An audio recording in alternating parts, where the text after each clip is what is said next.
Movie starts with a shot of Max, standing outside his car looking over a vast orange desert. Suddenly, Max hears something and hops in his car and speeds off down the hill into the empty desert beyond. Soon after, dune buggies, motorcycles, and crazy-looking cars enter the shot, chasing Max. Max's pursuers catch up with him, blow up his car, and take him prisoner when he crawls from the wreckage. Max is captured. He is having all his hair chopped off and his back tattooed with all sorts of medical information. The biggest tattoo indicates that he's a universal donor. Max frees himself and tries to escape. He runs through a network of tunnels where he stumbles upon his car, which is being repaired. Everywhere he looks, there are bald young men with very pale skin called war boys. They chase him relentlessly through tunnels and corridors while he runs around like a wild man. Max comes flying out of a door and finds himself teetering on the edge of a cliff. Out of desperation, he tries to jump onto a hook attached to a crane, but his pursuers drag him back into the dark tunnels. We see a woman branded with a skull mark heading towards tanker trunk, which is being lowered on a platform. The woman gets in the cab of a truck and attaches a steering wheel. We see the old man being dressed. War boys put on clear plastic armor decorated with medals. Then he puts on a face mask, which helps him to breathe. As the man walks to the edge of a cliff in a tower that looms above the desert, crowds gather below. The man, named Immortan Joe, speaks to the crowd. He salutes his Imperator Furiosa, the woman driving the truck. This is a convoy on its way to trade water, produce, and milk for gas to power their civilization. I am your redeemer, Immortan Joe says. It is by my hand you will rise from the ashes of this world. Immortan Joe hits two levers and water comes rushing out of pipes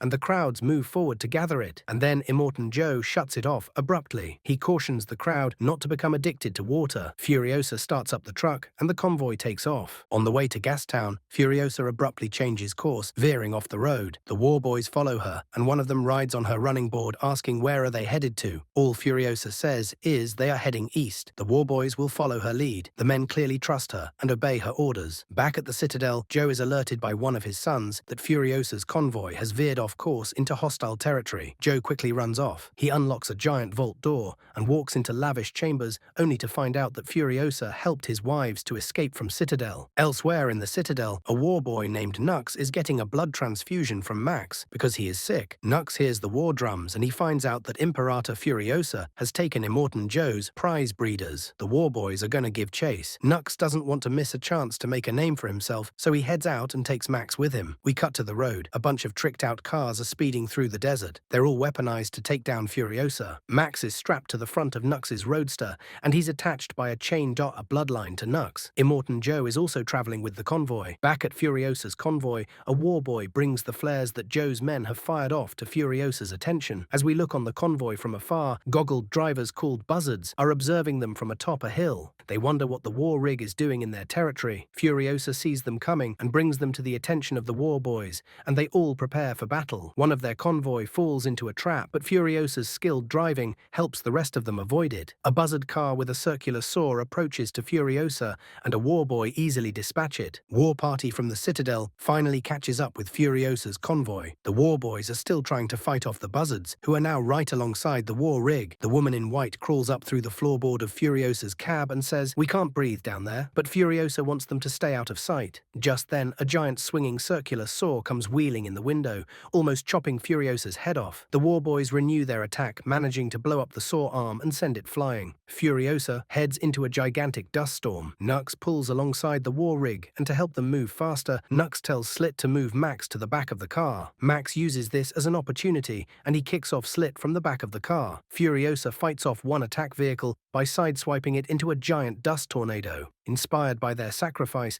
Nux gets the idea of kamikazeing his car into Furiosa's rig. Max punches out the back window and grabs the flare that Nux was about to use to ignite the gasoline that he was allowing to pool along the floorboards. In the ensuing clash, the car veers in front of Furiosa's war rig, sending Max and Nux tumbling into the dust storm. When Max wakes up, he tries to free himself by ripping the cuff off of Nux's hand. He sees Furiosa from the distance. Max approaches the rig and sees the breeders. He drops Nux on the ground and aims a sawed-off shotgun at them and demands water. He snatches the hose from the woman and sprays the water on his face. Max demands that one of the other breeders cut his chain so that he'll finally be free. Suddenly, Furiosa attacks Max and everyone gets involved in the scuffle. Nux wakes up and tries to help Max. Max and Furiosa fight viciously until Max finally gets the best of Furiosa. While he holds her at gunpoint, Nux cuts the chain to free Max. Max hops into the truck and drives away. Back in the truck, Max seems relieved to be finally on his way until the truck sputters and dies. Furiosa catches up with him and tells them she's installed kill switches so no one can drive it but her. Max lets them back into the cab and Furiosa continues driving again. Nux, who's left alone in the desert, runs and jumps on a war rig and hides himself. Suddenly, a cable disconnects between tanker and fuel pod and Max heads back to solve the problem. Meanwhile, Nux makes his way up and jumps into the cab of the truck and attacks the women. They subdue him and spare his life. The rig enters the canyon and Furiosa tells them that she made a deal for safe passage up ahead in exchange for fuel. From above in the canyon, we see menacing-looking folks on motorcycles. As soon as the rig passes, the canyon men blow the rocks on the bridge, thus blocking the passage of Immortan Joe. Now the canyon men pursue Furiosa and Max. They're after the fuel they were supposed to get from this deal. The motorcycles are attacking from all sides. They even use nearby rocks as ramps to jump over the truck and drop flaming grenades on the war rig. Then she hops out of the sunroof and she and Max manage to work together to take out the motorcycles. Once the motorcycles are done with, there still remains a problem of Immortan Joe in hot pursuit. Angarad, one of the breeders who tried to help Furiosa, falls from the war rig and gets swept under the wheels of Immortan Joe's car, which he has now crashed, in an attempt to avoid running her over. Max refuses to stop because she had no chance of surviving the fall and they agree to drive off. It's nighttime. The war rig is headed through a muddy wasteland and begins to skid all over the place. Then they get stuck in the mire altogether. They lay a few traps for the war parties who are pursuing them. When Joe's vehicles hit the traps, they explode and the other members of the party get stuck in the quagmire as well. Nux, who seems to have switched sides, volunteers to help. At the war rig, Max and Nux work together to attach the rig to a tree. They finally succeed and get the rig onto high ground. They're relatively safe, but the engines are very hot. They can't go anywhere far until the engines have cooled. Max tells them to take the rig half a mile down the track and heads off to get rid of the pursuing war boys. While the crew cools the engines, they hear gunfire and then an explosion in the distance. Then, out of the mist, Max approaches, toting a bunch of guns and ammo. Soon enough, they're back on the road, driving through a muddy wasteland filled with crows and scavengers. A little while later, the war rig pulls to a stop and Furiosa spots a familiar tower in the distance. When they get closer, they notice a naked woman yelling for help from the top. Furiosa approaches the tower, shouting loudly to identify herself. "I am one of the Vuvalini, of the many mothers." The woman atop the tower sends out a signal, and suddenly several women appear, driving motorcycles. The woman climbs down from the tower, and the group approaches Furiosa. When the woman from the tower recognizes her, they share a joyful, heartfelt reunion. As everyone is introduced, Furiosa says she can't wait for the breeders to see the green place. But as it turns out, the green place is not so green anymore.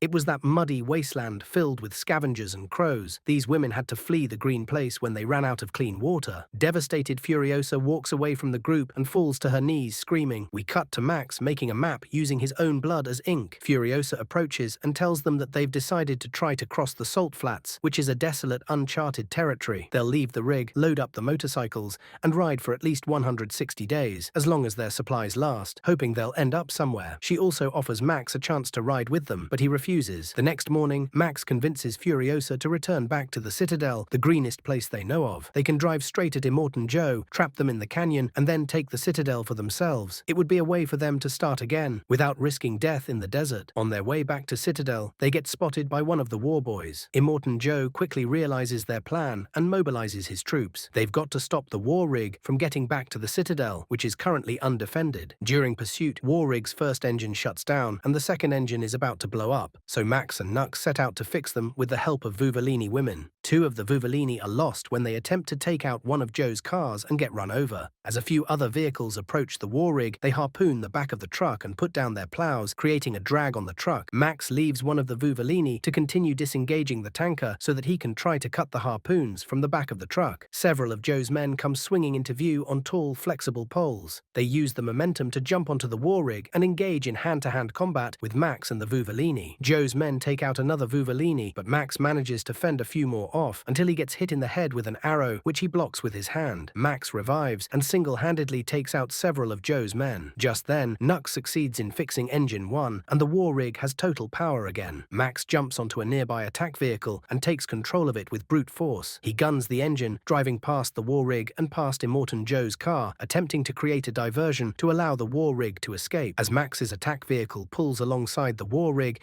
he takes the opportunity to jump back onto the war rig. Furiosa is now neck and neck with Immortan Joe as they enter the canyon. Joe pulls in front of the war rig, blocking Furiosa's way out and preventing any chance of escape. Furiosa asks Nux to drive so that she can take care of Immortan Joe herself. Max watches Furiosa from afar while she climbs from the war rig. Max makes his way toward her, jumping from truck to truck. Rictus, one of Joe's sons, heads toward the cab of the war rig to deal with Nux and the other women. The Vuvalini attempt to fight him off, but he's too strong. Vuvalini shoots Rictus in the back, giving Max the chance to get the drop on him. Furiosa tackles Immortan Joe's man and throws him over the side. She's now hanging from the side of Immortan Joe's car. She hooks his face mask with a harpoon and shoves the harpoon into the spinning wheels. Max arrives just in time to save Furiosa from falling off the side of the car. Now it's time for the remaining Vuvalini, the other women, and Nux to climb into Immortan Joe's car so that they can decouple the tanker at the pass and blow the canyon. But there's just one problem. Rictus isn't dead. Nux, who's still behind the wheel, sees Rictus grab the engine intake right out of the hood of the war rig, and he knows what he has to do. Nux Jack knifes the truck right in the narrowest part of the canyon. He has sacrificed himself to prevent Immortan Joe's men from pursuing Max and the women. Back at the Citadel, the crowd see the vehicle approaching. The young war boys start banging the drums, and a platform is lowered. Max climbs onto the trunk